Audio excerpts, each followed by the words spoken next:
ver primero una vista lateral de lo que es el cerebro. Y dentro de esto tenemos que identificar dos estructuras muy importantes. ¿Bien?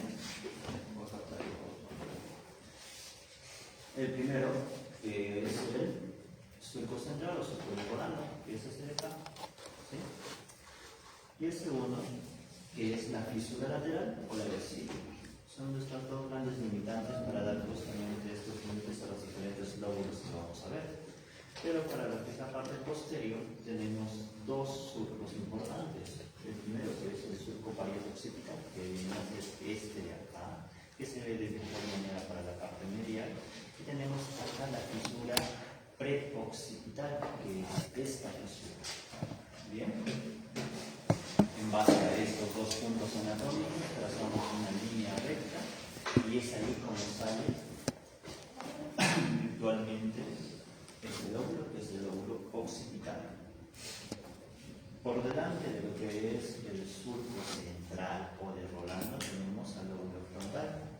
Ya había explicado que es el más grande en los seres humanos, ¿verdad? En los mamíferos, el hombre tiene el lóbulo frontal más desarrollado que cualquier otro ser. El lóbulo parietal está por detrás de lo que es el surco central o de Rolando. Y a nivel o detrás de las referencias anatómicas que indiqué, surco parieto-occipital y fisura occipital, tenemos al lóbulo occipital. Muy bien. Por debajo de lo que es la fisura de Silvio tenemos al lóbulo temporal. Recordemos que estamos viendo una vista lateral de costado, ¿sí? Vamos a ver las diferentes partes. Esta es una imagen real de lo que es el cerebro. Vamos a identificar las estructuras en un cerebro real, ¿sí? Tenemos a nuestro surco de Rolando, igual. Ahora vamos a ver nuestro Silvio. ¿Dónde estará nuestro Silvio? Acá, ¿verdad? Muy fácil de identificar. La fisura lateral de Silvio. Muy bien. Seguimos.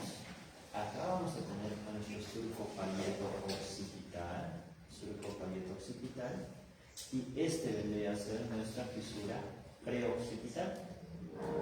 Trazamos nuestras líneas virtuales y tenemos el lóbulo occipital, el lóbulo temporal, parietal y frontal. Muy bien.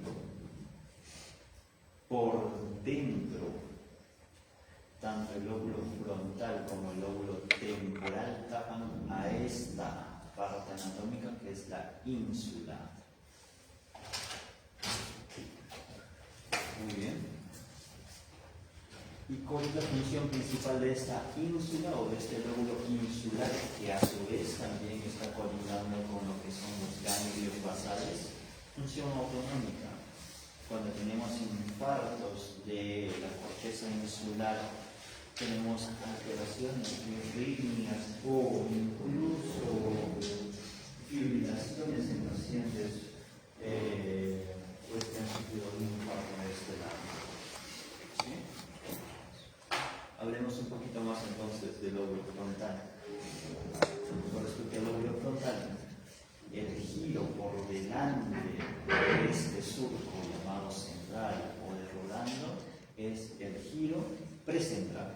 Facilito, ¿verdad? Surco central por delante de este giro precentral, o también llamado giro motor. ¿Sí? Y tenemos acá algo muy importante, que es el control motriz del cuerpo, contralateral. ¿Por qué motivo contralateral?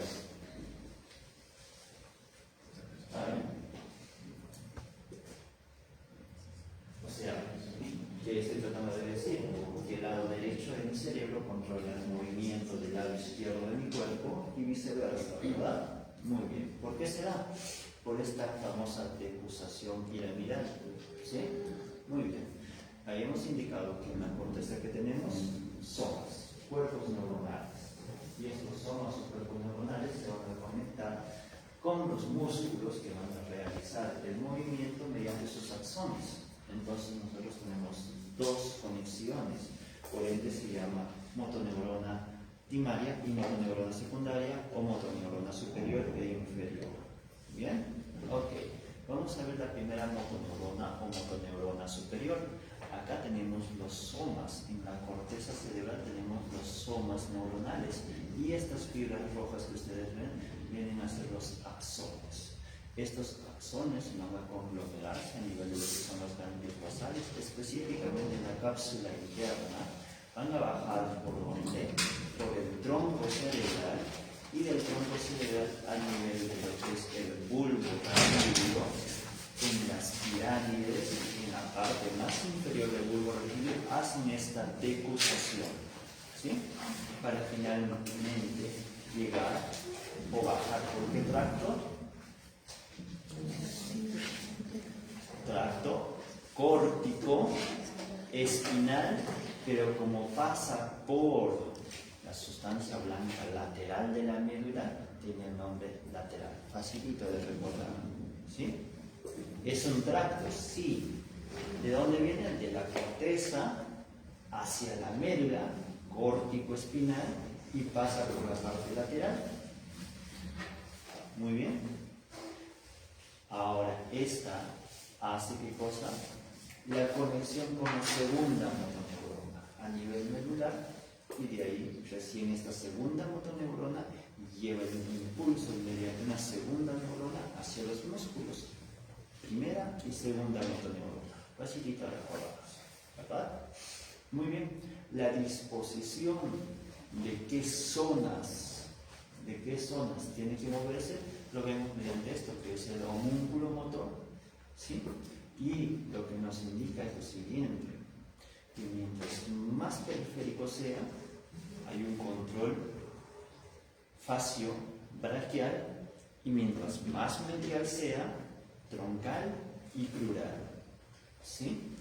Es por esa razón que cuando una persona sufre un infarto, y voy a agarrar esta patología porque es la más fácil de poder determinar clínicamente, cuando yo tengo un infarto de la arteria cerebral media, la arteria cerebral media me da irrigación de acá para acá, de acá para acá, comprometiendo toda esta zona. Y lógicamente, si se infarta la arteria cerebral media del lado derecho, ¿yo qué voy a tener? Una hemiparesia izquierda. ¿Con qué predominio? Facio-braquial. Quiere decir que mi brazo y mi cara van a tener menos fuerza en comparación con mi pierna. Quiere decir que la mitad de mi cuerpo sí va a presentar un déficit motor, pero va a estar más comprometido tanto brazo como cara. ¿Bien? Ahora, si yo tengo un compromiso de la arteria cerebral media, ¿cuál es la mayor afección? Crural. ¿Sí? ¿Por qué? Por la disposición anatómica del homúnculo del Penfield. ¿Ok? Muy bien. Este es el surco precentral, que va a dividir justamente el área motora del área premotora. Por delante del área motora, el área premotora. Muy simple, ¿verdad? Y esta área se encarga de ¿qué? El inicio de nuevos programas para el movimiento, cambios de programas en su ejecución y movimientos que requieren secuencias de acciones o movimientos bilaterales. O sea, esta parte comienza el movimiento, hace los movimientos bruscos, pero esta corteza premotora hace que haya una acción bilateral cuando se requiere. Si yo voy a requerir movimientos coordinados bilaterales, esta área me ayuda a hacer eso. ¿Sí? Tenemos surcos también en el lóbulo frontal. Recuerden, estamos viendo solo el lóbulo frontal en esta oportunidad. ¿Sí? Tenemos un surco frontal superior y tenemos un surco frontal inferior. Y estos surcos van a delimitar ¿qué? Los giros frontales superiores, giros frontales medios y giros frontales inferiores. Muy simple. Esto sí es muy importante. El giro frontal medio tiene campos frontales del ojo, o sea, nos ayudan al movimiento ocular conjugado. ¿Sí? Error de tipeo. Es conjugado. ¿Sí? Entonces, Ahora, quiero que se percaten. Miren mis ojos. Si yo miro hacia el lado derecho, ¿qué pares craneales estoy usando? Oculomotores, perfecto, doctores, perfecto. Ahora, fíjense, del lado derecho, ¿qué oculomotor estoy usando?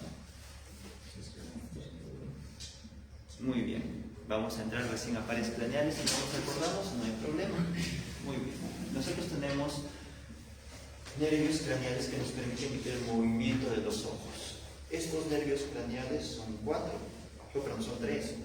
Dentro de esto tenemos el oculomotor común, el oculomotor externo y el troclear o patético, que es el cuarto. Esos son los tres pares craneales. Ahora, el movimiento ocular lateral está dado ¿por quién? Por el oculomotor externo, que su nombre lo dice. ¿Bien? El movimiento hacia arriba, hacia abajo y hacia la parte medial, o sea, acercándose a la nariz, está dado ¿por quién? Por el oculomotor común. El patético o troclear, diagonal hacia abajo, diagonal hacia arriba, el oculomotor común también. Si se dan cuenta, el oculomotor común es el que más movimientos hace en el ojo. ¿Bien? Entonces, si sabemos qué movimientos hacen los otros dos, pues decimos que el resto es por el oculomotor común. Entonces, lateral, o el oculomotor externo, ¿qué hace? Lateral, saca el ojo hacia afuera. ¿Bien? El patético, diagonal hacia abajo. Entonces, vuelvo a preguntar. Si yo miro al lado derecho, si yo estoy viendo al lado derecho, este ojo, el lado derecho, ¿qué par craneal estoy usando? Oculomotor externo, perfecto. Pero ¿y de este ojo, del lado izquierdo, qué par craneal estoy usando? El común, ¿verdad? Entonces son dos pares craneales diferentes. No es el mismo par que estoy usando. Son dos lugares anatómicos diferentes. Habíamos visto dentro de la introducción que el tercer par, ¿dónde se encuentra? Mesencéfalo. Mientras que el oculomotor externo se encuentra en la protuberancia. Entonces, son dos áreas que tiene que activar el cerebro de forma sincrónica para que simplemente hagamos un movimiento hacia el lado derecho o hacia el lado izquierdo. Con ello, ¿a qué quiero llegar? Esta área se encarga justamente de eso, ¿sí? De hacer la sincronía de esas dos regiones para que se genere el movimiento conjugado horizontal.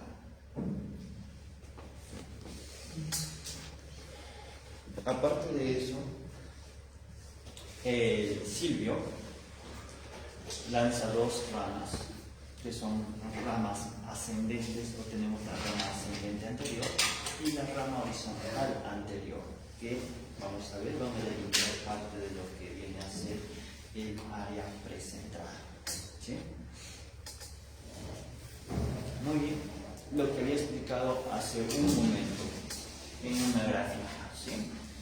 La corteza frontal lanza la señal ¿hacia dónde? Hacia el tronco encefálico, donde están los pares craneales, doctor. Excelente. Y lo que vamos a hacer con esto es, tenemos que activar una zona del lado izquierdo, ojo del lado izquierdo, ojo del lado derecho. ¿Bien? Entonces, lanza la señal y conecta esta zona o esta estructura que es el fascículo.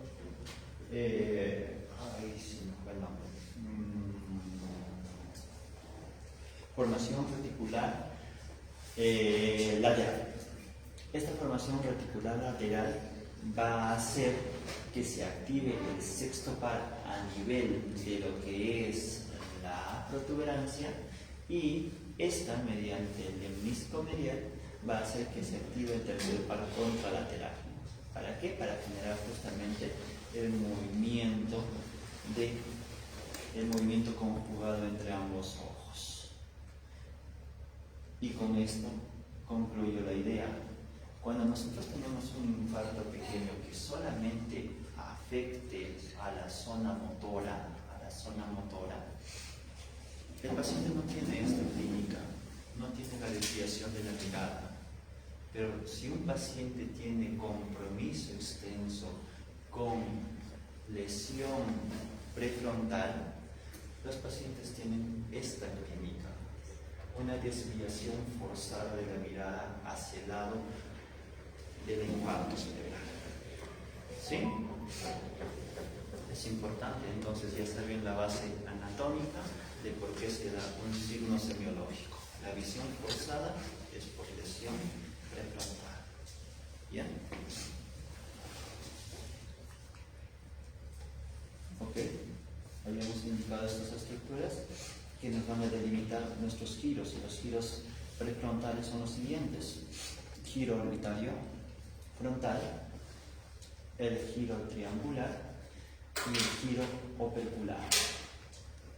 Área de Broca muy importante, ¿sí? Vamos a delimitar entonces cada una de ellas, ¿sí? Entonces vamos a ver sobre lo que es la corteza premotora y la motora suplementaria. Con respecto al área premotora o motora suplementaria, vamos a ver en qué nos ayuda. El área premotora, ¿ya? El área premotora, que es esta de acá, lateral e inferior en relación a lo que es el área motora suplementaria, se encarga de lo que es la planificación y coordinación de los movimientos complejos. Mientras que el área motora suplementaria superior y anterior también a lo que es el área motora primaria nos ayuda en lo que es la secuenciación de movimientos y la preparación de acciones motoras complejas.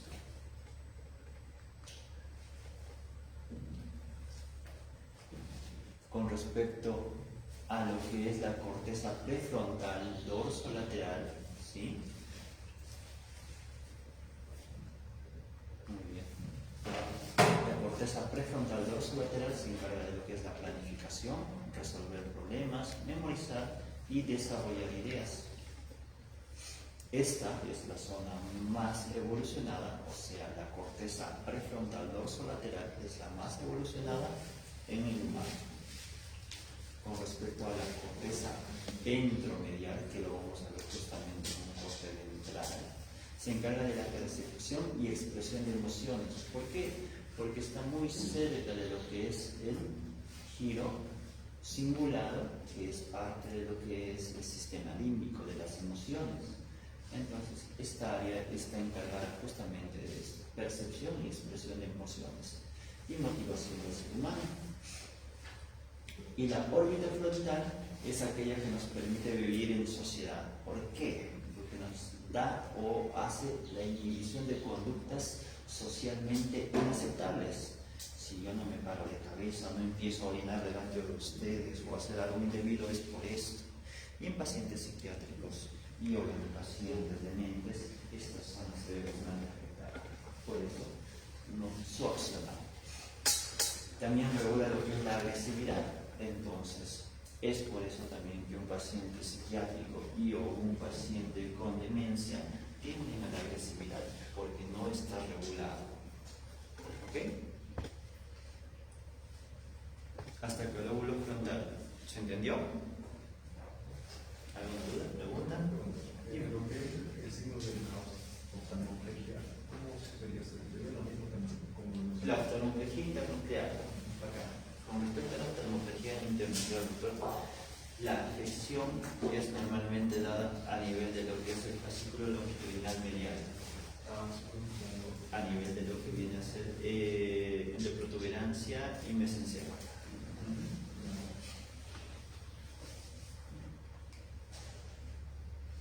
Muy bien, con respecto al lóbulo parietal, vamos a identificarlo. ¿Por dónde está el lóbulo parietal? Por encima del cilio y por detrás del rolano, ¿verdad? Muy bien. Tenemos este giro inmediatamente posterior al ombligo del surco central, que se conoce como giro poscentral o área sensitiva primaria. El área sensitiva primaria, al igual que el área motora, pues también tiene un homúnculo sensitivo, característicamente igual faciobráquea con predominio más lateral y tóraco-crural con predominio más medial. ¿Sí?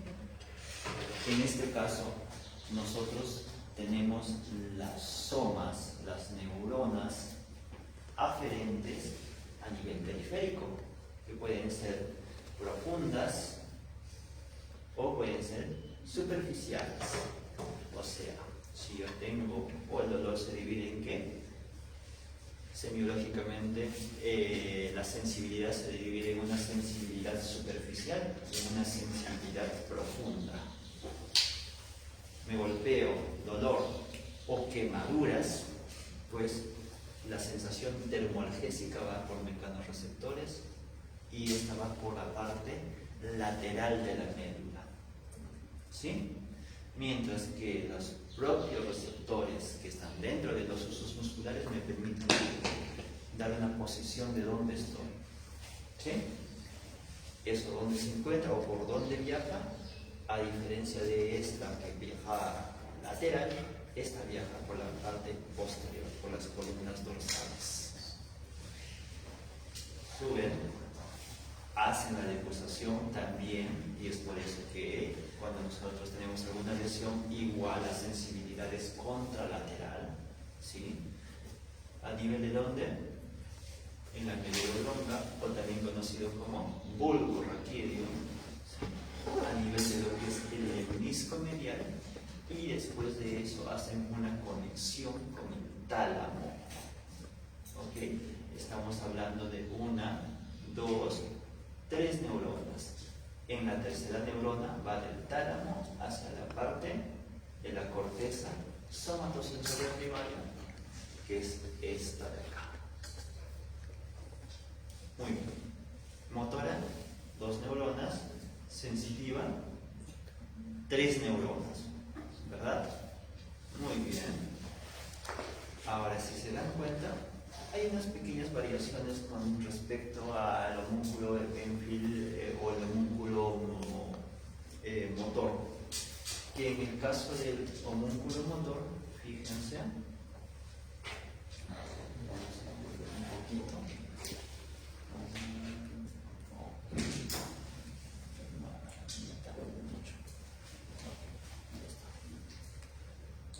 Si se dan cuenta, la cara no tiene tan grande extensión, y tampoco la mano, o en este caso en el motor tiene una gran extensión la mano y la boca básicamente. A diferencia de la sensitiva, que la cara sí tiene una gran extensión. Y es por eso que hay bastante compromiso sensitivo de la cara cuando tenemos infartos cerebrales. ¿Sí? Muy bien, acá vemos la cara que ocupa una gran extensión de lo que es el homúnculo sensitivo.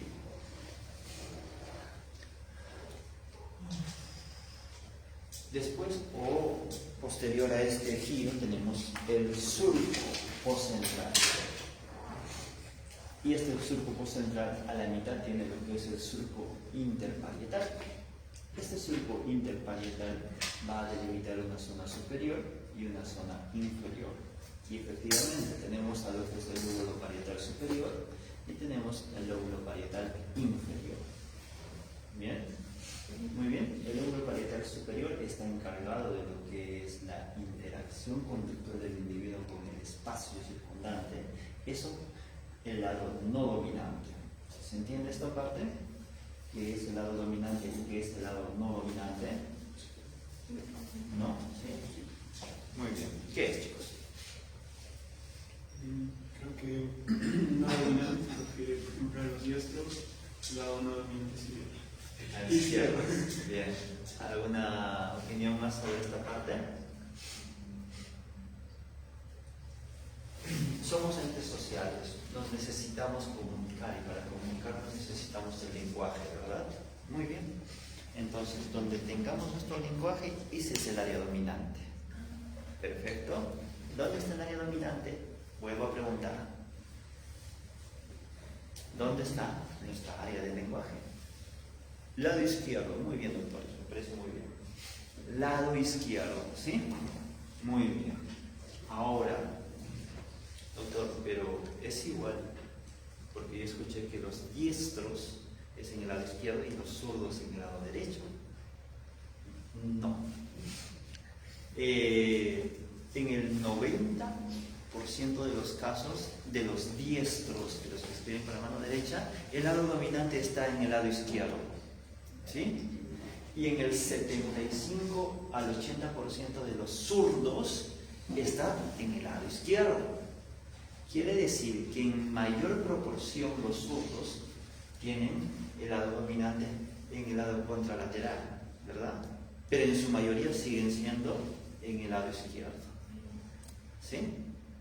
Ok. Una pregunta, y si por ejemplo una persona domina más de un lenguaje, ¿Más dominante que doctor? domina más de un, por ejemplo, más de un idioma, tiene Ya. más capacidad en ese sentido? Igual el lenguaje sigue estando en el otro lado, sí.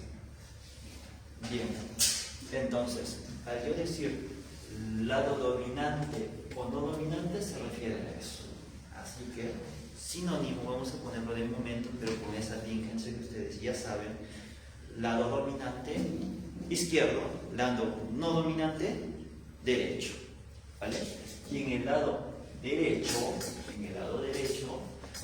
del lóbulo parietal superior se genera esto, que es la interacción conductual del individuo con el espacio circundante. O sea, que el individuo sabe en qué espacio está y por ese motivo, al pasar, al saber, al ponerse al césped, sabe en qué circunstancias y cómo debe caminar.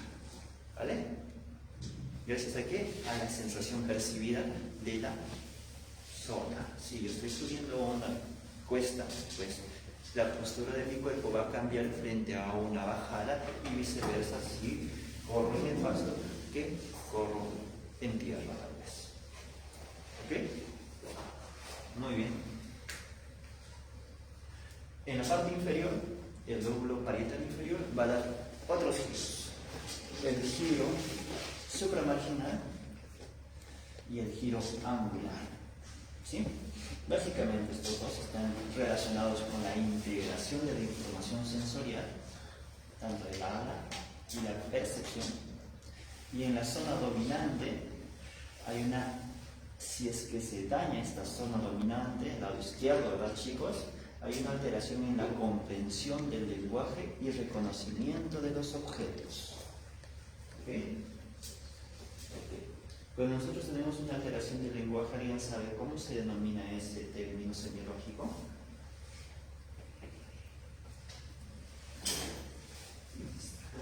Afasia.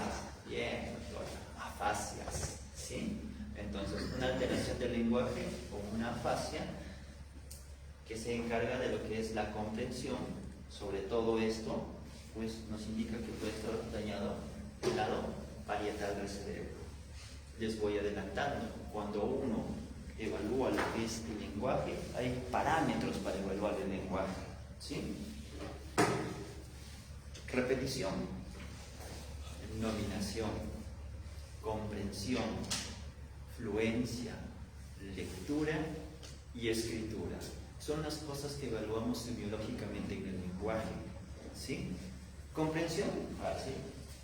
Yo le digo dos cosas a un paciente que las haga y las tiene que hacer. Doctor, cierre los ojos, ábralos, quiero que haga puño con la mano. Hágalo. Perfecto. Comprensión adecuada en el doctor. Repite. Doctor, repita conmigo. Mamá. Tic-tac. 5-5. Excavadora. Muy bien. He ido progresando la dificultad de mis palabras desde las primeras palabras que emitimos, mamá, papá, ¿verdad? Y vamos, pues, sumándole dificultad con las cosas. Repite y comprende, doctor. Nomina. Doctor, ¿qué es esto? Perfecto. Muy bien. Y vamos a ver, ¿qué es esto? Muy bien, perfecto. Ahora, eso es la nominación. Buscar en las memorias el objeto y decir qué es. ¿Sí? Ahora, para la nominación tiene que haber un conocimiento. Si yo le digo a un viejito de 80 años del campo, ¿qué es esto, señor? ¿Me podría identificar qué es esto? No, ¿verdad? Probablemente no. Es por eso que la evaluación que hacemos también es individualizada. Tenemos que ver cuál es el contexto del paciente para generar pues una buena relación también con él, ¿vale? Y hemos hecho entonces comprensión, repetición, nominación, fluencia es la cantidad de palabras que uno emite en un minuto, así que le pido al paciente que hable sobre su enfermedad y veo qué tan rápido lo puede hacer. Esa es la fluencia. Lectura y escritura, pues su nombre lo dice. Tiene que leer y tiene que escribir. Entonces, esos parámetros que yo evalúo en el lenguaje me dice que en el parietal, si se encuentra dañado, principalmente está alterado ¿qué cosa? Comprensión. O sea, si yo le digo o le doy órdenes a ese paciente, probablemente no los pueda realizar. ¿Bien? Lado dominante, izquierdo. ¿Dónde se encuentra el lenguaje? Lado dominante. ¿Verdad? Perfecto. Muy bien. Vamos con el lóbulo temporal. Tenemos un surco muy importante ahí, que es el surco temporal superior. Y tenemos otro que es el surco temporal medio. Oh, sí. Tenemos el giro temporal superior, tenemos el giro temporal medio y el giro temporal inferior. ¿Verdad? Muy bien. En el giro temporal inferior, este se encarga de la percepción de la forma visual y el color. Aparte de esto, en el giro temporal superior, nosotros tenemos las siguientes estructuras. Tenemos en primer lugar a esta parte, tenemos al giro temporal transverso o de Hers, el área 42, que son ¿qué cosa? El área auditiva. O sea, esta zona de acá está permitiendo que ustedes me escuchen. Ahora, lo que entra a la cabeza, a los oídos, simplemente es ruido. Esta zona me está generando o me está indicando, hay ruido fuera. Pero la interpretación de ese ruido, ¿quién lo hace? El área de Wernicke. Entonces, esta interpretación de esa área, y es por eso que están muy juntos, lo hace el área de Wernicke. Es parte de lo que es el área de lenguaje. Habíamos indicado que tenemos entonces dos áreas, ¿verdad?, para el lenguaje.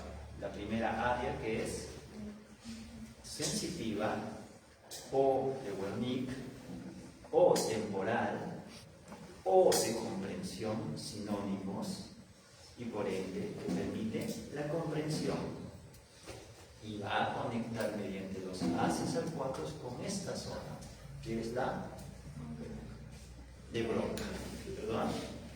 O frontal, o motora, o de expresión, sinónimos. Y si tenemos afasias que comprometen lesiones de estas áreas, lo mismo. Es una afasia de Wernicke o de Broca y sus sinónimos. Vamos con lóbulo occipital. Básicamente es para esto que sirve, porque es visual final. Si vemos aquí es esta zona, ¿sí? Dentro de la topografía medial, si nosotros le hacemos un corte por la mitad al cerebro, entonces vamos a ver esto. Vamos a ver que en la parte más anterior está el lóbulo frontal, después el parietal, occipital, y aquí ya resalta un área, el lóbulo límbico. Y esta área se encuentra relacionada con ¿qué? Emociones. Muy bien. ¿Qué es eso? El cuerpo calloso. El cuerpo calloso tiene partes. El rostro, rodilla, cuerpo y finalmente el espleno. ¿Vale? ¿Y de qué se encarga el cuerpo calloso? Simplemente de esto, comunicar ambos lóbulos, más en su parte anterior y después en su parte posterior. Es por eso que cuando un paciente sufre muchas convulsiones y lamentablemente no podemos tratarlas con medicamentos, las convulsiones tienen la fisiopatología de generarse en una zona cerebral, alguna zona epileptógena, Y esta zona epileptógena cortical, porque solamente la corteza puede generar potenciales de acción, pues rápidamente difunden, generalizan y pueden sinergizar de un lóbulo a otro lóbulo. Y eso es lo que se conoce como epilepsia generalizada. La epilepsia focal es aquella que solamente se limita a un hemisferio cerebral. Esa generalización se da por esto, por la comunicación que permite el cuerpo calloso entre uno y otro lóbulo, fisiológicamente para actuar muy rápidamente, ¿bien? Pero patológicamente puede condicionar a que haya una generalización de este cuadro. Y cuando tenemos problemas con esto, que no podemos pues, controlar las epilepsias por vía de fármacos, hacemos una operación, hacemos callosotomías, o sea, rompemos el cuerpo calloso con la intención que un lóbulo no se comunique con el otro. Vista desde arriba, le hacemos un corte acá, rompemos acá o rompemos acá. Podemos hacer una callosotomía anterior o una posterior. Bien, si se dan cuenta, pues el Rolando se expresa hasta la parte posterior o hasta la parte media, pero no llega a rebasar este giro. ¿Qué giro será este? El giro del cíngulo. ¿Sí? Muy bien, por encima del giro del cíngulo tenemos el surco del cíngulo. Debajo tenemos al surco pericardioso. Ambos delimitan a lo que es el giro del cíngulo. ¿Sí? En la parte posterior ya se expresa de mejor manera, o en la parte medial posterior se expresa de mejor manera nuestro surco parieto-occipital.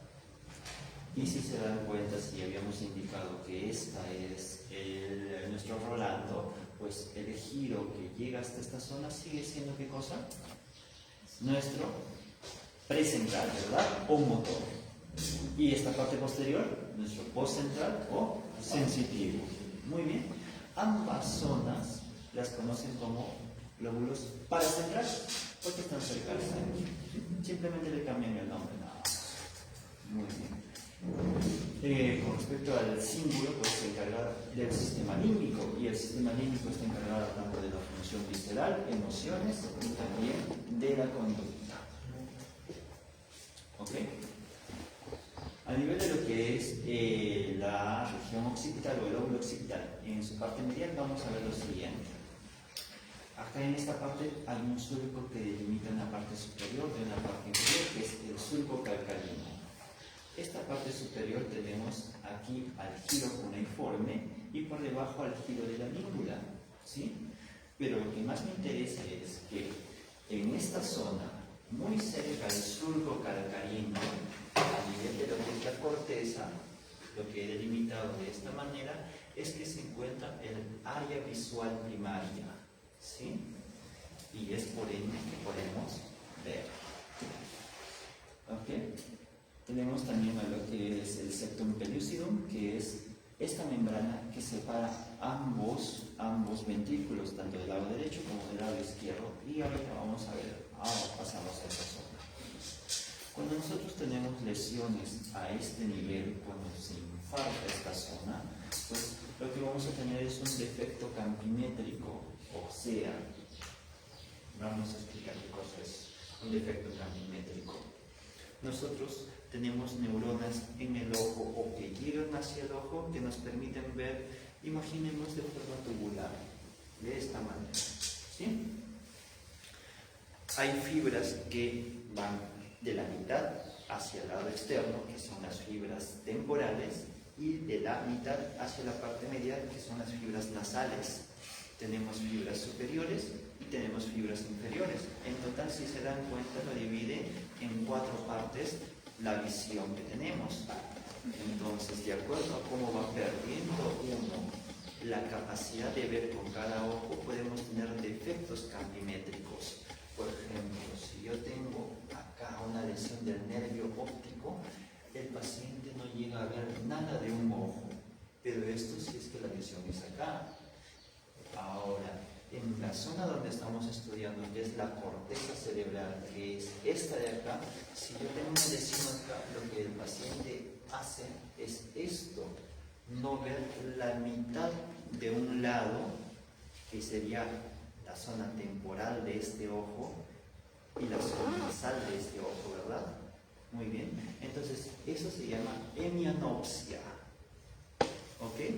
Y cuando tenemos una lesión de esta zona, es lo que se genera, una hemianopsia.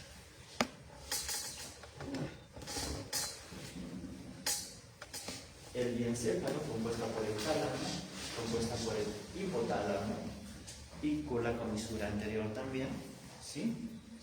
Con respecto a la comisura anterior, esta se encarga de lo que es la olfacción y la parte posterior también del aura visual y auditivo como corteza de asociación, no como corteza primaria, solamente de asociación, ¿sí? Y con respecto al tálamo y lo que es el hipotálamo, tenemos el circo hipotalámico. Muy bien. Eso para identificar las partes en su porción externa, superficial.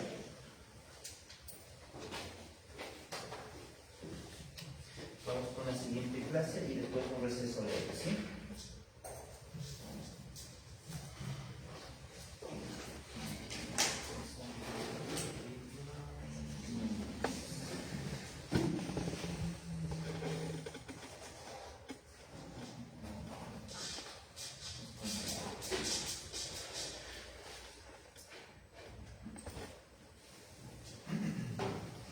Ahora vamos a ver la primera protección que tiene el cerebro después de la calota, que son las meninges. Pero vamos a ver que no solamente sirven para eso.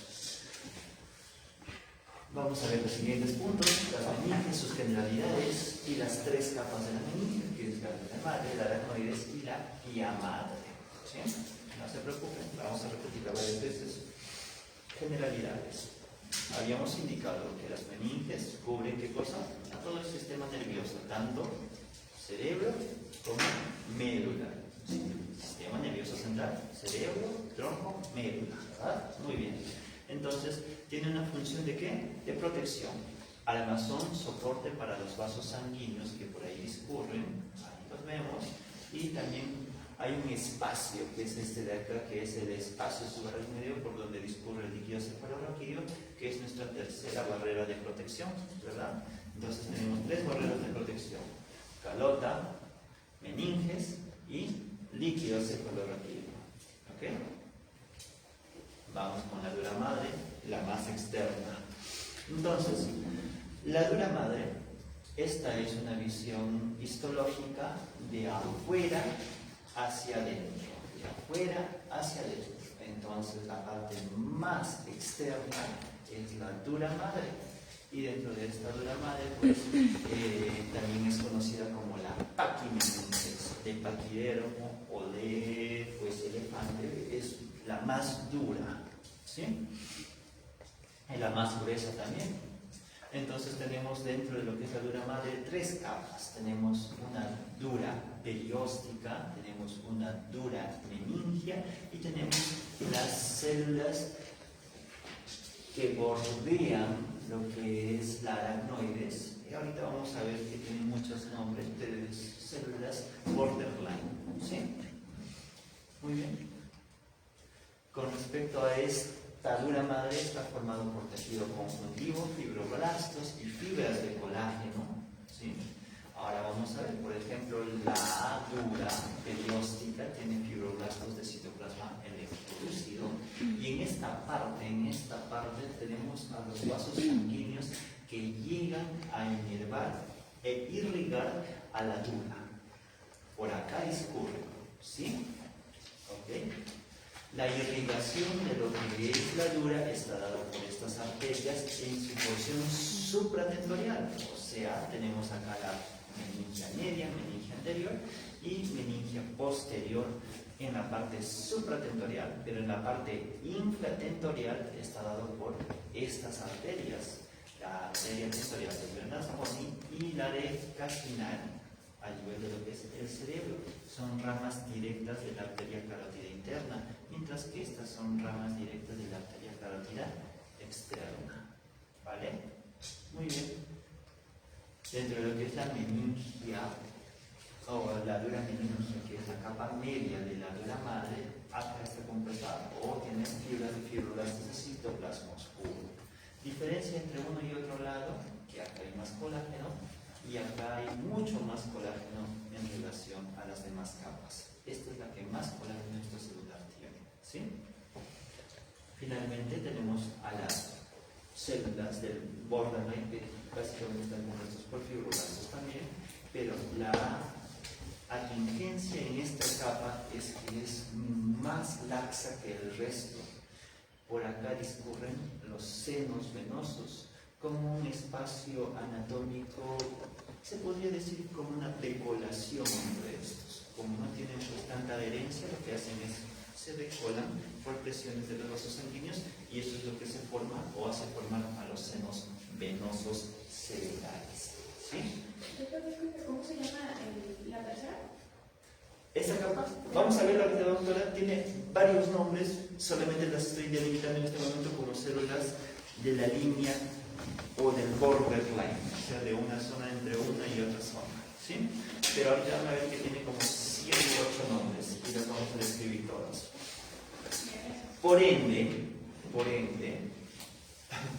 cuando yo tengo un sangrado que se llama hematoma epidural, ya lo habíamos hablado, ¿sí? ¿Se da por dónde el sangrado? Por fuera de la dura madre, ¿verdad? Muy bien, ¿ok? Entonces, las características que tiene esta hematoma es que se rompe el hueso temporal junto con la arteria meningia y condiciona este tipo de sangrado, ¿ok? Con respecto a la dura meningia, que es la capa media, esta es la que discurre dentro de lo que es la hoz cerebral, formando justamente ella, la hoz cerebral. O sea que a la mitad del cerebro, formando la hoz, también tenemos dura madre, ¿sí? Y a nivel de lo que es la tienda del cerebelo, que delimita la porción supratentorial de la infratentorial, también tenemos dura madre en esta disposición, como pueden apreciar. La dura no está exenta de que puedan haber enfermedades dentro de su estructura y justamente se llama meningioma, los tumores que atacan a la dura madre. Y como pueden ver, donde haya dura madre, puede haber este tumor. Acá tenemos uno lateral, pero también tenemos uno de la hoz. Muchos piensan que por ser dentro del cerebro ya pues no habría dura madre, pero no, ya sabemos que acá en la hoz del cerebro también hay dura madre y por eso tenemos este tumor meningio. ¿Bien?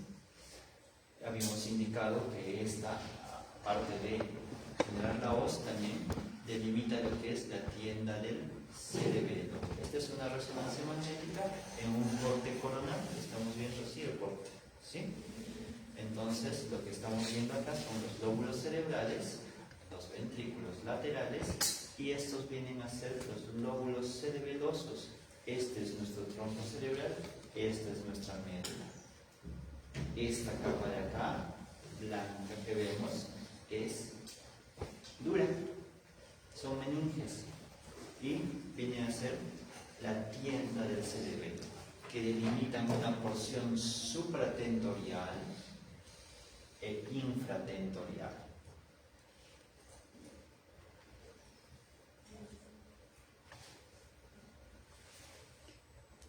Estas son las múltiples o los múltiples nombres que tiene esta capa.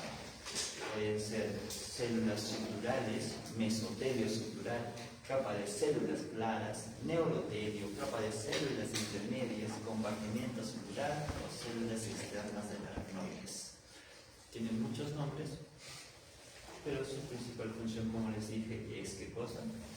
Hacer la transición entre lo que es la dura, pero por acá discurren los vasos o los senos venosos.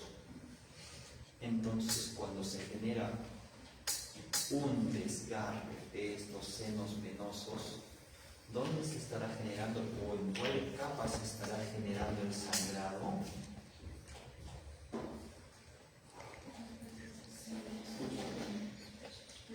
En las células borderline, que tienen todos estos nombres, y que lógicamente ese sangrado que es del seno venoso, que ya no es arterial, ¿cómo se llama? Hematoma subdural, por debajo de la dura, ¿verdad? Exactamente aquí es donde ocurre. Toda esta es la dura y justo en la parte más inferior entre lo que es la aracnoides y la dura madre es que se genera este sangrado. Hematoma subdural. ¿Ok? Recuerda, ¿no? La pregunta de examen. Ahora, ¿qué pasa? Se predispone una rotura de estos vasos sanguíneos, pero no por mecanismos traumáticos directos por rotura de la arteria, les había indicado. Lamentablemente, la citoarquitectura de esta zona no permite una elongación antero-posterior, o sea, nos permite tener un buen soporte para que estas arterias no se elonguen de arriba hacia abajo, pero no de adelante hacia atrás. Entonces, en un traumatismo no tan fuerte, uno puede generar una rotura de estos senos venosos. ¿Sí? ¿Ok? Esta capa de células del borde dural, que es el nombre que más se le conoce como CCBD en sus siglas, capa de células del borde dural. Entonces, por acá es donde discurren estos vasos sanguíneos, los senos venosos. Y cuando nosotros tenemos un sangrado que se llama justamente eso, un hematoma subdural, podemos verlos en diferentes formas. Si es que es reciente, me viene con unos días, se ve blanco. Si ya son algunos otros días, se ve casi igual a la misma intensidad del cerebro. Pero si ya pasa mucho tiempo, miren cómo se ve. Más oscuro, más negro. ¿Bien? Entonces, de acuerdo a esto, nosotros le damos una clasificación de agudo, subagudo, crónico, de acuerdo a lo que estamos viendo. Pero no solamente hay colecciones de sangre en esa región. Al ser una zona laxa, también tenemos colecciones de líquidos cefalorraquídeo, que se conocen como fibromas. Bien, entonces es importante recordar del por qué se da esto. Pasamos a la siguiente capa, a la aracnoides. ¿Sí?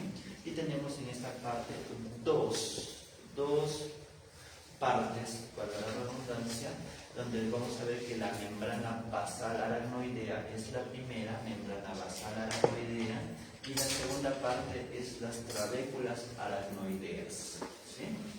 Muy bien. También tienen células electroensas que permiten que haya fibroblastos y con ello bastante tejido extracelular. Hay bastante unión estrecha entre estas células que no permiten que el líquido cefalorraquídeo que se encuentra en esta zona pase de fácil manera. Estas uniones estrechas justamente es lo que permiten eso. ¿Sí?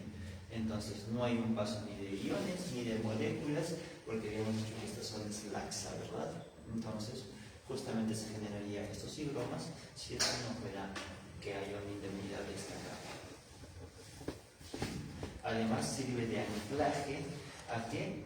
A las trabéculas aracnoideas o a las vidas aracnoideas. Ahora, que las trabéculas aracnoideas son prolongaciones de las células oscuras de lo que es esta parte, de lo que es la membrana basal aracnoidea, y son fibras de colágeno. Vamos a ver cómo están dispuestas ahora, ¿sí?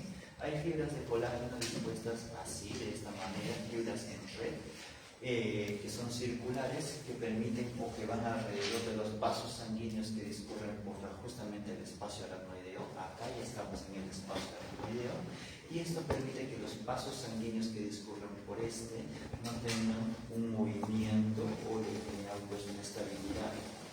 Aparte de eso tenemos otro tipo de fibras que son las de anclaje, que van de lado a lado con la intención de que no se muevan. Aparte de que esta les da una posición, estas de acá las fijan para que no vaya de un lado para el otro lado.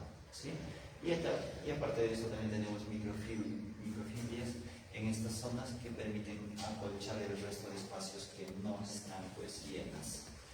Por acá, por estos vasos sanguíneos que pasan por acá, nosotros tenemos a los vasa vasorum y a los vasa nervorum de estas arterias meningias, o de estas arterias que discurren por las meninges. ¿Sí? ¿Y por qué es importante? Porque estas zonas se indica que tienen pues un neurotelio que permite la presión del tono arterial y con ende pues genera un vasoespasmo general o un vasoespasmo local de la región. Y esto se hipotetiza que podría ser un centro de regulación de la presión intracraneal. ¿Sí? ¿Cómo o qué son las granulaciones aracnoideas? Bueno, si estamos en aracnoides, pues las granulaciones aracnoideas son eso, parte del aracnoides. Vamos a verlo más adelante que las granulaciones aracnoideas son importantes en qué? En el sistema de producción y reabsorción de líquido cefalorraquídeo. ¿Y qué es esta granulación aracnoidea? Simplemente es una invaginación de esta aracnoides que va hacia dónde? Hacia lo que es el seno sagital superior, principalmente para condicionar que un espacio de unión estrecha entre estas dos zonas, y de esta manera hay un tránsito y una reabsorción de lo que es el líquido cefalorraquídeo. ¿Sí? Estas vellosidades aracnoideas o granulaciones o cuerpos de Cachón también son los que generan o funcionan ¿para qué? Para la reabsorción del líquido cefalorraquídeo. ¿Sí? Ahora, estas son más capacitadas, son más eficientes si es que es un penacho tipo un racimo y son multilobuladas, porque pueden ser únicas, pero pues su acción no va a ser tan buena. ¿Sí? Hay múltiples formas de lo que son granulaciones aracnoideas. Las más numerosas y las más grandes están ¿dónde? En el seno sagital superior, que es la que pasa justamente por la boca. Acá una foto más pequeña o una caricatura más pequeña de esta, donde vemos que hay una invaginación de lo que es el espacio subaracnoideo junto con mi membrana basal de la aracnoides, y este viene a ser mi seno venoso. Entonces, en la cabeza de esta granulación aracnoidea es donde hay menos resistencia, menos capas y mayor capacidad de pase del líquido cefalorraquídeo.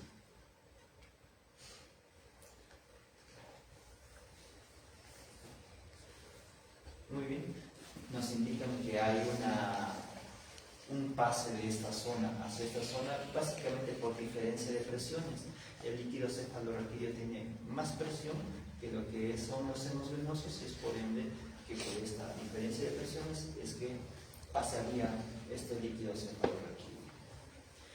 Estos espacios subaracnoideos que estamos describiendo tienen regiones en el cerebro donde son más grandes, y estas regiones son las cisternas subaracnoideas, donde justamente encontramos una cantidad de líquido cefalorraquídeo, y de acuerdo a su localización tienen una localización anterior, cisternas anteriores o cisternas posteriores, y ahí sus nombres, múltiples de ellos.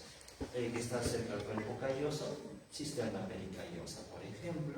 Tenemos esta de acá, que es la cisterna ambiens. Tenemos a la quadrigeminal, o tenemos a estas de acá, por ejemplo, esta es mi clasificación, se llama precontina y esta se llama prebulbar. Esta es una de las más importantes y más grandes, que se llama cisterna magna o cerebelosa posterior. ¿Sí? Es lo que vemos acá. Si se dan cuenta, estos espacios o estas zonas negras son espacios subaracnoideos. Esto no, esto es ventrículo por si acaso, pero la parte superior sí es espacio subaracnoideo. Entonces, de acuerdo a ello, nosotros podemos identificar las diferentes cisternas.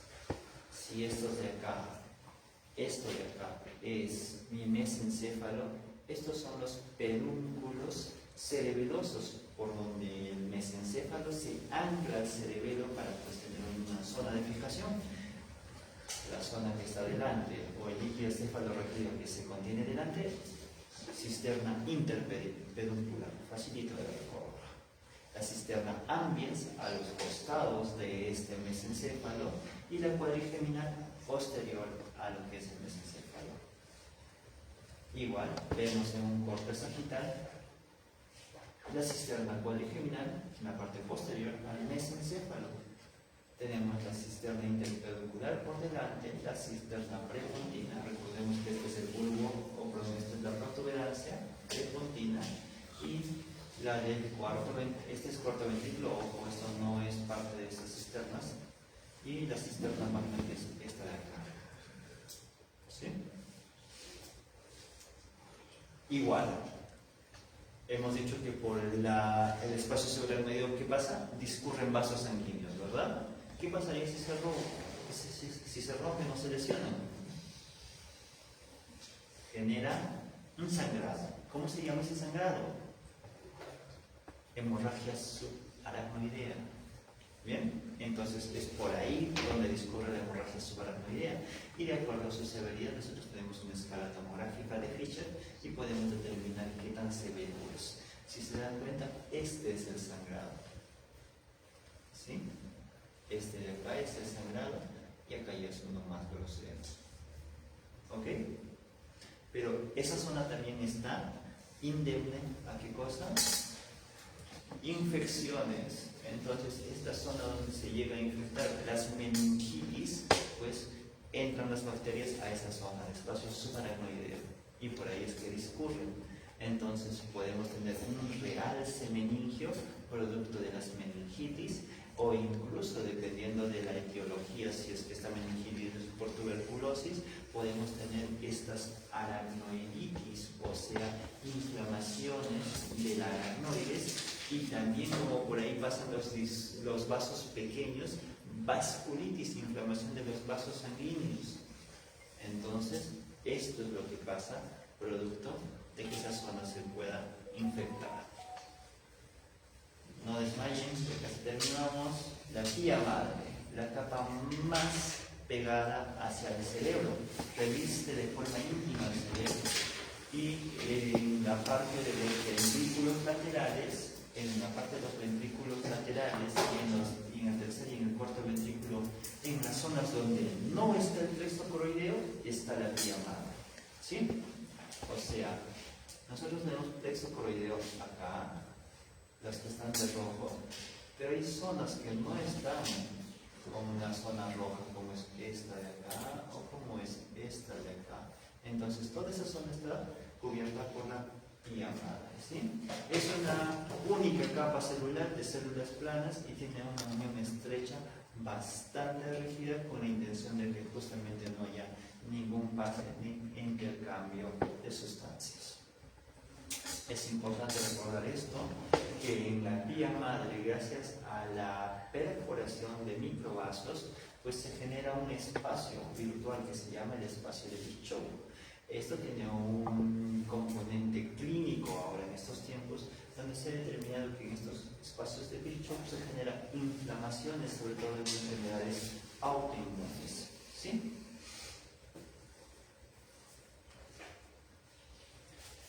Puntitos pequeños que vemos de los vasos sanguíneos, como estos de acá, son los espacios de Virchow. Esto es un T2. En el T2 de la resonancia magnética, todos los líquidos se pintan de color blanco. Esto, por ejemplo, que son los ventrículos laterales que tienen líquido cefalorraquídeo, se pinta de blanco. Alrededor, todo lo que está pintando de blanco es líquido cefalorraquídeo, que vendría a ser el espacio aracnoideo que acabamos de estudiar. ¿Sí? Muy bien. Esta pía madre, pues como lo había indicado, discurre también por la médula. Tenemos la disposición de una médula y esta pía madre se extiende hacia lo que es la dura madre, generando lo que es el ligamento dentado. Este ligamento dentado nos va a dar una referencia anatómica de la médula, la parte anterior de la parte posterior. ¿Sí? Total, 21 pares, y ¿qué hacen? Pues fijar a la médula para que no se mueva dentro de lo que es la espina. Con eso hemos terminado la segunda clase, chicos. Muy bien.